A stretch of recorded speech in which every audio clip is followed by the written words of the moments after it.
experience that I often have when I listen to you speak, where there's a way in which I feel like I get what you're saying, like on both an intuitive and a conceptual level. Like as you're saying it, I feel like you're pulling me into your world. But then like the typically, I'm not participating in the conversation. The conversation is on a podcast or something that I'm listening to. The conversation then ends and I feel like, oh shit, I like understand the problem real well now. And I see like how big and how deep it is for the first time again. Every time I listen to you speak, it's like it onboards this way of seeing again. And it's just like, I almost don't know what to do with that. And there's actually a sense of, in me often of like helplessness, because now I see the problem and how big it is, how vast it is, and how like deeply it's encoded into the structure of both the system that I live in, like my civilization, and even my own consciousness.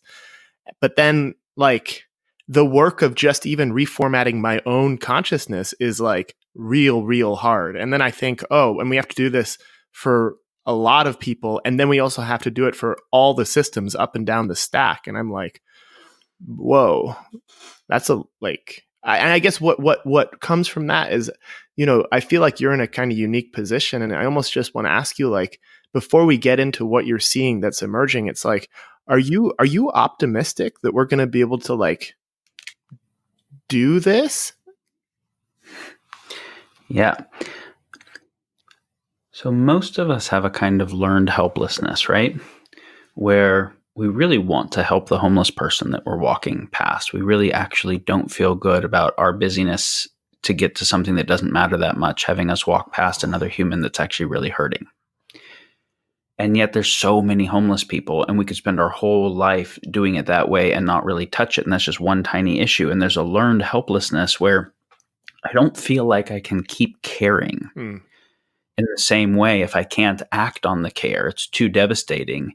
And so I start putting blinders on and I start numbing in a particular way because I can only care about stuff I can do stuff about. And it seems like I can do so both my impossibility to respond and my impossibility to even make sense of adequately. Well, my impossibility to respond will have me turn sense making off. Also and care off. My inability to even make sense of things will have me turn care off. And so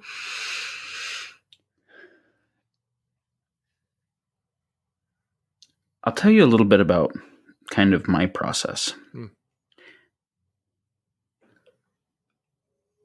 I'm sharing some things that I've come to understand, or how I see things as a result of, a somewhat long curve of really trying to make sense of what the problems are in the world. But I started with much smaller definition of the problems, right? It was like, it started for me that the problem was factory farms. And then it expanded to no, we actually do fucked up stuff to lots of animals. And then and it kept expanding in steps as I would work with it. But at each step, there was a devastation of both how horrific and how huge the problem was. And then based on that sense making and the care, and then there was an up leveling of, okay, well, what could I do to help this? And a kind of agency that would emerge. But then as I would work with the solution that emerged, I would realize it wasn't a real solution because the problem was actually deeper and bigger than I was thinking it was, and I was solving the wrong problem. So, okay, we're going to work and put the fences around the elephant preserve so the poachers can't get to them to protect the elephants. But given that even when we succeed at that, but we haven't addressed the poverty of the poachers who can't feed their kids any other way. And we haven't addressed a macroeconomy that creates poverty because of a power law distribution on wealth.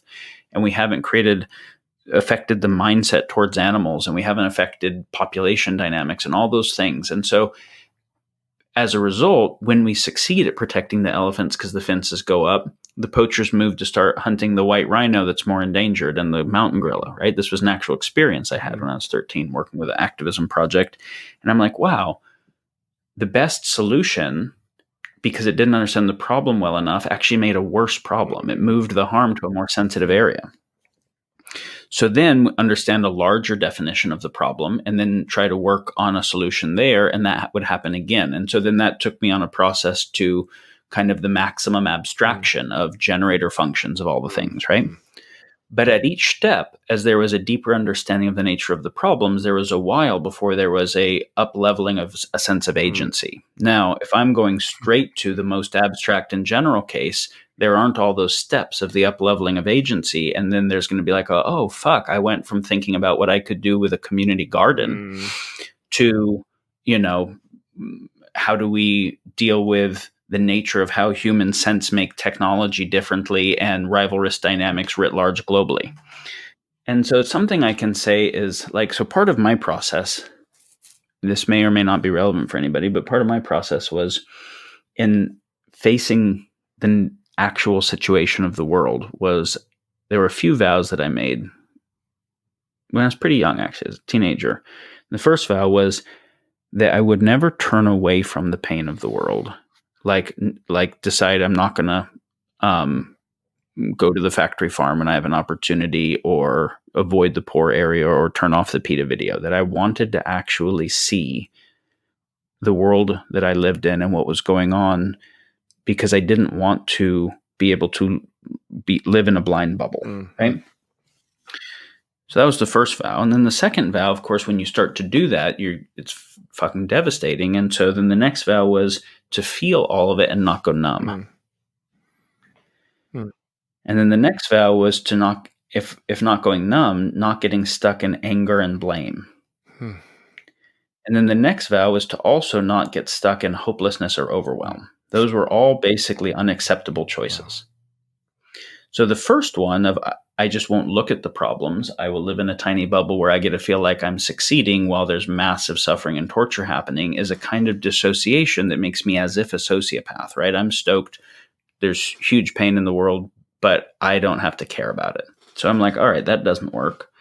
And going numb, getting stuck in blame, or getting overwhelmed doesn't work. So it's like the only fucking way through is to say, I'm going to feel it all. I'm going to recognize that the devastation, the anger, whatever, is a result of love, which is, if I didn't love the animals, if I didn't love the kids, if I didn't love the environment, if it wasn't beautiful to me, I wouldn't care that it was being harmed. But underneath underneath the fear, the anger, everything is a reality that is so beautiful that I love, which is why I Mm. care. So then I trace it back to the love and I feel that. And I also tune in not just to the tragedies that are happening and could happen, but also to the intrinsic beauty and meaningfulness of Mm. life.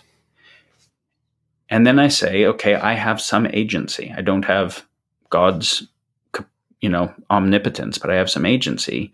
So what do I do with that agency in service of what I care about? Mm. And, every time I meet a nurse who actually really cares about the people that she's nursing and makes the pain of what they're experiencing when they go to the hospital less painful, has them feel cared about. Like I feel this I feel this kind of existential relief that she's doing that,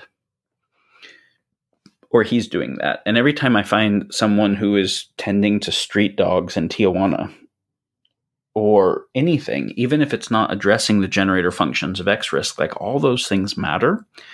And for a lot of people, they will understand the big picture and they'll say, I'm glad some people are working on it. I care about all of it, but based on the sense making I currently have and based on what I know how to do, this is where I can actually add value. And the last thing I would want to do is have the nature of my communication say, because those actions aren't totally sufficient for everything, that you would feel less motivated to take them. Fuck no. I want people to feel deeply motivated to do the things that they actually can do that are expressions of their care.